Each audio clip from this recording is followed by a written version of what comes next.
Hey everybody, welcome back to the channel. Today we are going to tackle another RV DIY project. For some it might be a DIY, for me it is. Others would be like, absolutely no way, not going to even touch this sort of thing. So for a couple of months now, 3 months or so, I've been having an issue with the cruise control where it will cut off and come back on, and basically intermittent. Most of the time off, but every once in a while it will come back. So I replaced the most obvious things, the switches on the steering wheel, that didn't fix it, and then also a brake cutout switch for the cruise control, which is on the brake line by the master cylinder, still didn't fix the problem. So after we had the engine replaced, I took the coach into a Ford dealer and had them do a transmission service on it. While it was in there, I had the tech do a quick check on the cruise control and diagnosed a failed or failing clock spring. If you have a smart steering wheel or a steering wheel with cruise control buttons like ours does, or radio controls, all of those connections go through this clock spring, which turns as the steering wheel turns. It makes all of the electrical connections from the steering wheel controls through the steering column to the various components.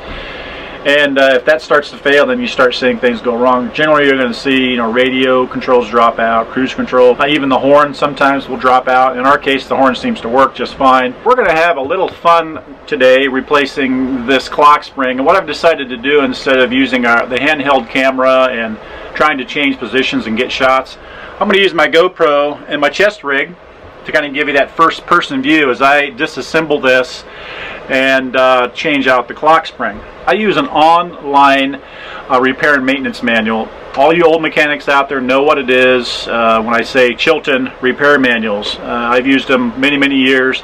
Used to be able to go to just about any auto parts store and they'd be on the shelf for practically any model of vehicle. So I use ChiltonDIY.com. It's an annual subscription. I forget what it is, $40, something like that, I think it is. I'm logged into Chilton Manuals online, or ChiltonDIY.com, and kind of wanted to give you an overview of the steering column and how it goes together. We have the steering wheel here with the controls on this side and this side. Here's this bolt that we'll take out here in a minute. Below that sits the clock spring, which is this unit right here. And then the ignition tumbler set, which I'll have to remove also in order to get everything apart. And then take some fascia off down here.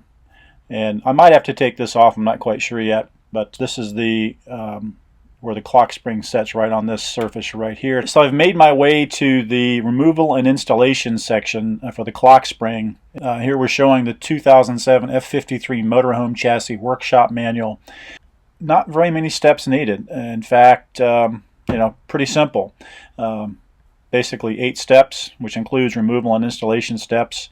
And it provides you all the information you need to remove the steering wheel. So for instance, if I wanted to go to the steering wheel section, just click on this hyperlink. It will take me to the section on how to remove the steering wheel. It's pretty straightforward. In this case, it's just removing just that one bolt that I showed you earlier, and then using a steering wheel puller to pull the steering wheel off, which I'll also show you how to do that. So let's get to it. First step is to remove the ignition switch lock cylinder, which is accessed through this hole right here on the bottom fascia.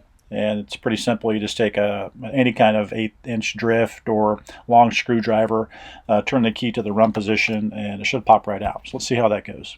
All right, here's the steering wheel in our coach. This is basically just a fascia. It's a piece of plastic that covers up some wiring and the bolt that holds the steering wheel onto the shaft. These are the new buttons that I replaced. Found those on Amazon relatively cheaply. So it's basically just a matter of on the back side of this cover there are so right here is where you access the 8mm bolts that hold this cover on, one on each side. So I'll take these out and then lift the cover off.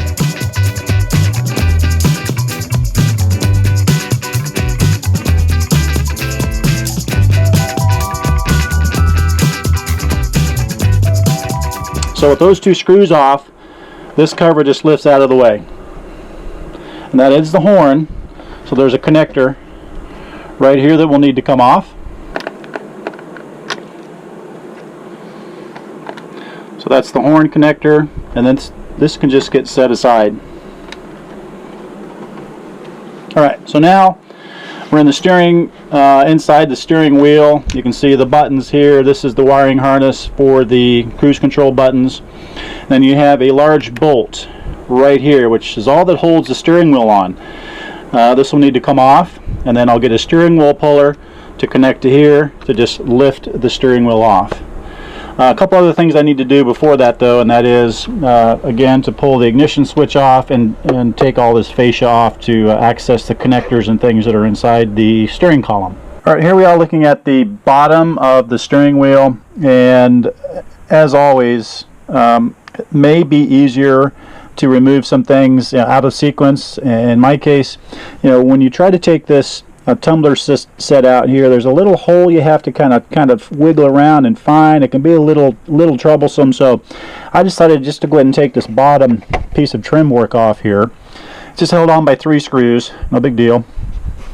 And then on the other side is the tilt column lever, which goes through here. You just unscrew that from the steering column, and super easy to do.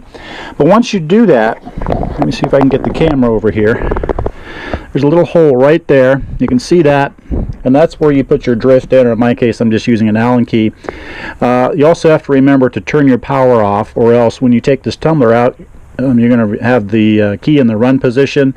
You'll have basically all your accessories and everything running. So hit your chassis cutoff switch, your battery switch, or disconnect your battery cable, whichever. So again, this just goes in the run position. Put the drift right there in that, and wiggle it, and out it comes. So the only thing left to do now is to remove this bolt and then pull the steering wheel out this direction. I'm just going to use an old school pulley puller just like this, and it'll connect in here as such. This will get twisted down, and it should just pop the steering wheel right off, no problem.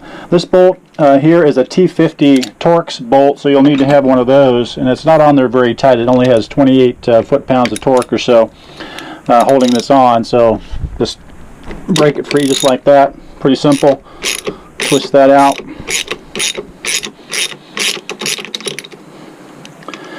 And out it comes. Okay. Alright.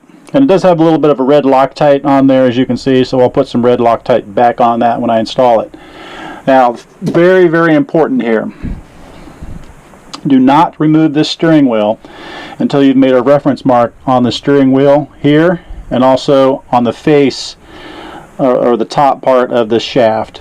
If you don't do that, you'll get this on crooked. Okay, so I'm going to make this reference mark on the bottom of the shaft right here, and also here on the face of this. That's the reference mark that will allow me to realign the steering wheel perfectly with the shaft so that everything works as it should when I reassemble it.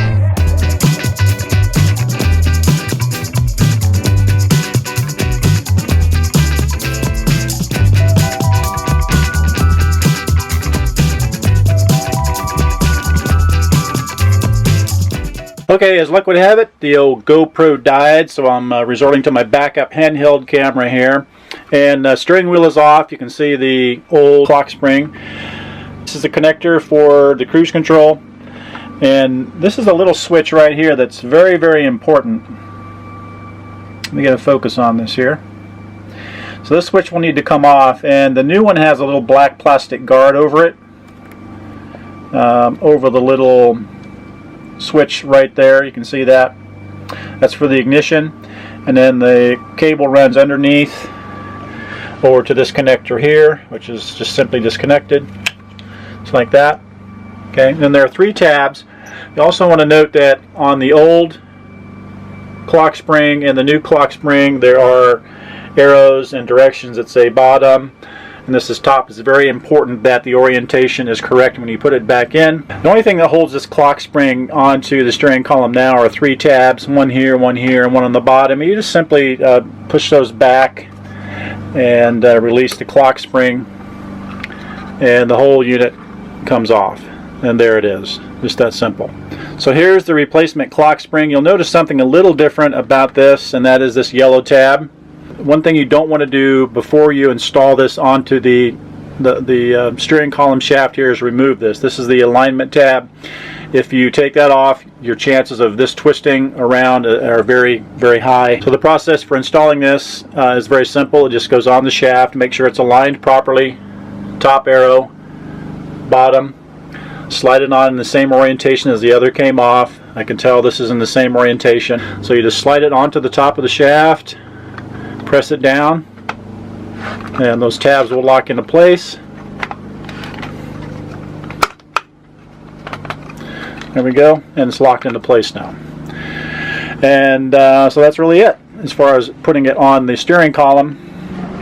Now you'll also want to take a look at this little brown connector here. This is what I was saying earlier about this black plastic guard. This just comes off. Let's see if I can do this with one hand.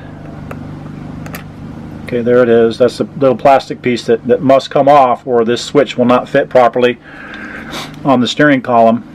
And this just goes back into place like this. So that it fits right in that little groove right there. Okay. And there's a clamp down here that you'll want to route this cable through. Right there. Make sure you don't get anything pinched. I'm trying to do this through the viewfinder of the camera, so it's a little difficult.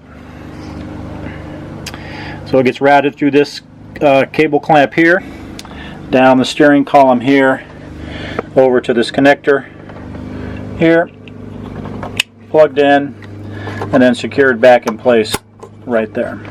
And that's it. Alright, so the final step then, prior to installing the steering wheel, is going to be remove this alignment tab, and this just gets pulled out just like this.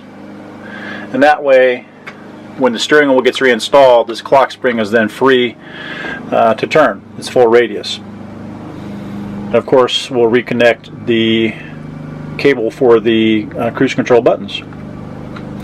And basically just reinstall everything in the reverse process. It's pretty simple. The process for reinstalling everything is pretty straightforward, so I'm not going to bore you with the step-by-step process. I'll just zip through it and be done with it.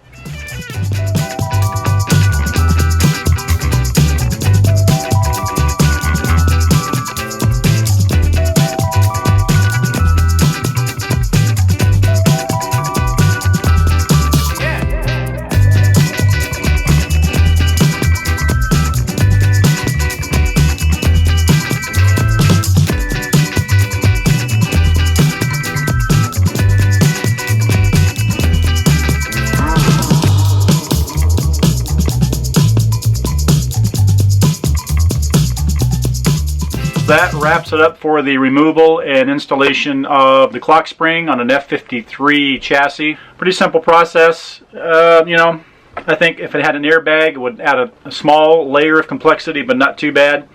As you can see, everything's buttoned up. Got the cover back on. This just goes on with, again, those two 8mm bolts on either side. Reinstalling the ignition switch, which was really simple. It just goes back in and simply clicks back into place. And install the lever for the tilt steering. One thing left to do now is do a test drive, see how things work out. Just let me know if you have any questions. Leave those in the comments. And again, you know, the ChiltonDIY.com resource is, I think, super good. I've referred to it many, many times. And the great thing too is you don't just have to view it online. You can, of course, while you're doing the work, but it also gives you an option to listen to the spoken instructions, which is cool. And you can also print all the pages for that particular maintenance or repair item. Tons of testing and diagnostics stuff in the manual as well. So I think really a must-have for anybody that owns any kind of vehicle. Hey, give us a thumbs up if you liked the video, and if you haven't already, consider subscribing. We'd love to have you along on the Lou Crew. Until next time, see ya.